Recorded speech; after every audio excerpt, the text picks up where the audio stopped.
They thought Bigfoot was just a myth until they saw his eyes glowing in the dark. As the mist descended on Bigfoot's hollow, a remote forest tucked deep in the Pacific Northwest, a chill settled over the landscape. Locals whispered of strange noises in the woods at night. Distant howls, low rumbles, and soft footfalls so heavy they could shake the earth. Few dared to venture there after dusk, for it was widely believed that the legendary Bigfoot roamed these parts. Jake, a documentary filmmaker with a penchant for the paranormal, set out one October evening to find proof of the creature. His camera gear rattled softly as he and his friend, Mia, trudged through the dense forest, their flashlights barely piercing the thickening fog. The air was damp and filled with the scent of wet earth and pine needles. After hours of wandering, they found themselves at the mouth of a dark, narrow trail. Carved into a tree was a warning etched in crude letters. "Beware." He watches. The hairs on the back of Jake's neck rose. "Do you feel like we're being watched?" he asked Mia. She nodded, her voice barely a whisper. "It feels like he's close." Suddenly, the forest grew silent. The usual rustle of nocturnal creatures ceased. All they could hear was the faint crackling of leaves underfoot.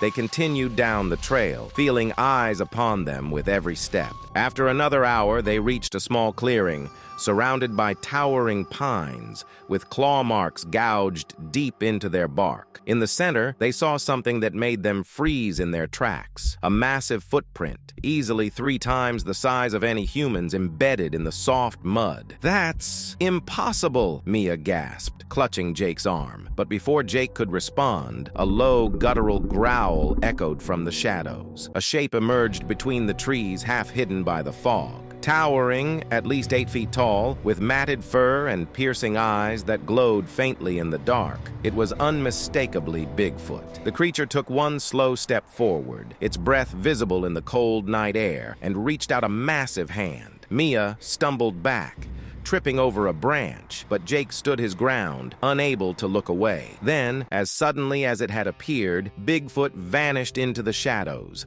leaving only the sound of branches snapping and the faint, lingering scent of earth and musk. The two friends stumbled back to their car, haunted by the memory of those unblinking eyes. They never spoke of that night to anyone, but whenever the fog rolled in over Bigfoot's hollow, they couldn't shake the feeling that he was still there, waiting, watching, somewhere in the dark. As they scrambled back to safety, the fog swallowed the forest, and a deep, rumbling howl echoed through the trees. Jake and Mia knew they'd never truly be alone in Bigfoot's hollow again. That night, as they closed their eyes, they could still feel those glowing eyes watching them, waiting for their return.